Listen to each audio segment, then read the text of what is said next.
So we're going to have a Q&A session. If you have questions, let's just get up here, stand in line.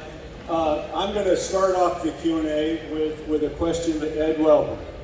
Ed, now this is going to generate a lot of views here in the audience, I'm sure, but tell us, when are we going to see an all-electric Corvette? Thank you. Why would you ask me? I thought we were buddies here. He's going to ask me a question about that, right? None that I know of. I mean, there may be some hybrid support that an internal combustion engine would have, but I mean, they have refined that thing and they continue to work on it. That's good news. Okay, people with questions, come down this aisle, and we've got the microphone right here. So come over here and ask your questions. Please, direct it to an individual if you can, so they we know who to address the question to.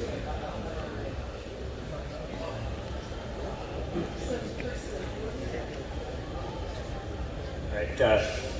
This is for George and Tony. So for the new Corvettes that we have today, kind of compared it to what you guys drove.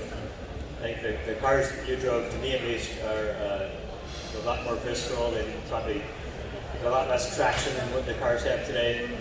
So do you get just excited about the current Corvettes as you did about the Corvettes that you guys raced back in the day, and how would you compare them?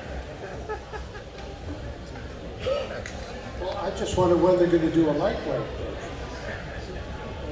If they do, let me know, because I'd love to get one. But I think it's probably long overdue to have a rear-engine Corvette. It is the coming thing, and I think it certainly is being hugely successful on the racetracks. Front-engine cars are like mine. There was a little bit of a dinosaur. But the rear engine, they're the coming thing, definitely. I mean, you look at the top fuel dragsters, all the engines are in the back. So you got to think that that's the way to go. So pretty much. Well, I haven't driven a C8, but I've watched some of the development activity. Plus, now that it's out on the street, I think it's an amazing car. I'd love to have one, just to take it out and hammer it and see what the difference is between the cars that I drove and that. But I can guess and say that it's a plus, and they really pushed all the buttons. I mean, graphically, physically, it looks like a beautiful car, and they've been talking, as was mentioned earlier, about getting a mid-engine car for years and years. Now it's finally here, and it's already earned its stripes on the racetracks.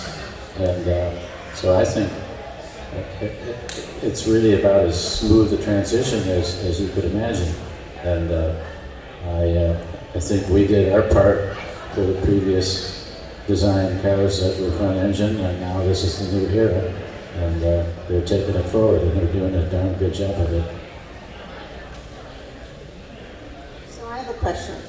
Ed, or anyone actually, what is it about the Corvette that has made this car so enduring for so many years and sells out? Every car is sold. It's racing. It has this great aura. Maybe I'm answering my own question, but tell me. I think you did kind of answer the question, but it's a very good question. That so much of it is passion and commitment. And, I talked about it earlier, there is no other organization that I know of in the entire auto industry that has the kind of relationship between engineering, design, the customer, the race teams. That relationship is unbelievable that Corvette has. And I think that's a huge part of it. That along with, and the passion that every person has that's a part of that organization.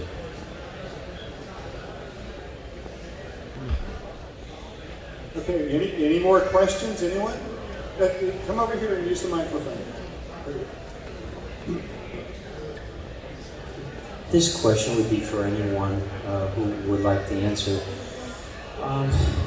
One of the things, and I love the fact that we have a mid-engine Corvette now, but one of my frustrations is there's no manual transmission. Do you have any, I know a lot of guys I talk to that are traditionalists, they love shifting your cars. It's a part of the enjoyment of a sports car. Do you have any prediction, any forecast as to whether they're going to have a manual? That would be part A. Part B, if not, can you plug for one maybe? I guess as a former product planner who has to make those types of decisions that piss people off, I think what you do is you need to get more people to buy manual. It's going steadily down. Because automatic transmissions are getting a lot better, whether it's a double clutch or a traditional automatic or whatever. Whether it's fuel economy, the speed of shifting, all those things are favoring the development of more sophisticated transmissions. Almost all my cars are manuals. I share the passion, but if I had to weigh a huge development cost of doing a manual for 5% of production, it just doesn't make sense. I don't know if I'll do it. So I think there are a lot of people out there who would love to do it. Maybe someone in the aftermarket can do it, but I'd be very surprised if GM, unfortunately. The non-automatic, the non-shifting Corvette, we put a new term for shiftless. If you see a shiftless person, that's kind of a pejorative. Now shiftless is the coming thing. I had forgotten that the C8 is not available with a manual transmission, and I don't know. If I was going to buy one, I'd like to have the choice, but I'm not sure what my choice would be because all I've read about the new automatics is that they shift like an automatic, but they act like a manual. And you can't do better than that, having the best of both worlds. So I'll count it as a plus until there's some reason not to. Yeah, how about that? That's interesting about the manual transmission. Is it because of maybe the engineering aspect of it, the clutch, turning it into a manual? I think it's two things. It's the complexity of a manual transmission and the ability to shift it in a mid-engine car.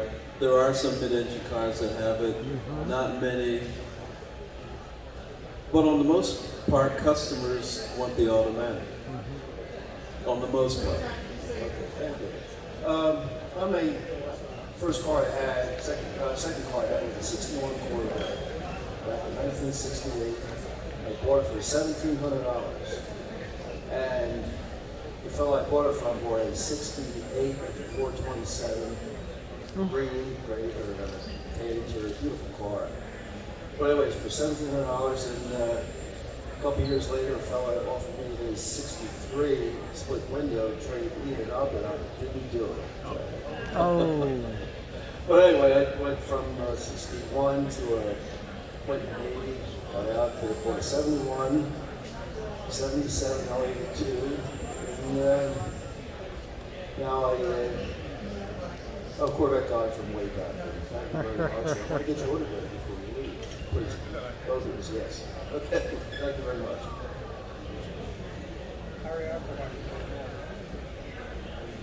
Quick. One more question? Okay, for George, about the number 12 Grand Sport, could you tell us when that car went into this livery, into the cars it has on it now, when it switched from the blue to the white? And also, do you know when it got the 427, when the big block of amended?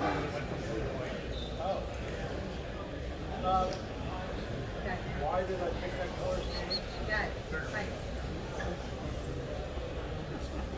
Why did I pick that color scheme? I'd like to say it's patriotic, but it just seemed to work. The car was white when I picked it up.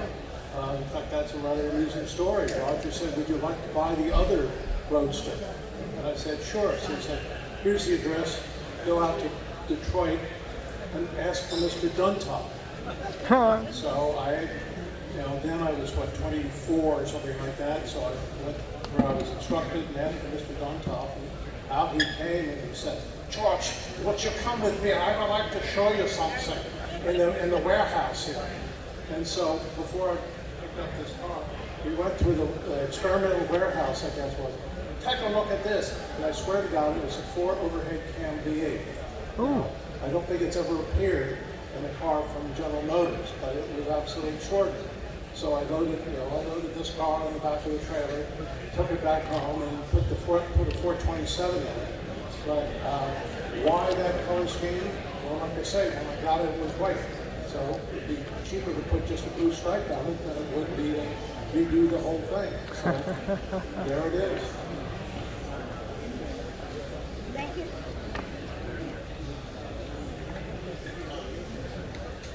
Thank you, ladies and gentlemen. And before we get started with the autograph session, Coach Dick Vermeil has a few words to say. Thank you very much, ladies and gentlemen, for being here. Amy Vermeil and Dick Vermeil, thank you from the bottom of our hearts for your support, both for this event and our wine virtual tasting last night. We had a lot of fun, drank a lot of wine. When you have a virtual wine tasting for an hour and a half, it really ends with a lot of fun. Okay, a lot of laughter. And a number of people were on it with us last night, and I thank you for joining us. And thank you for being here today. I think it's the largest crowd we've ever had. We had a great panel up here, and very interesting people. I'd like to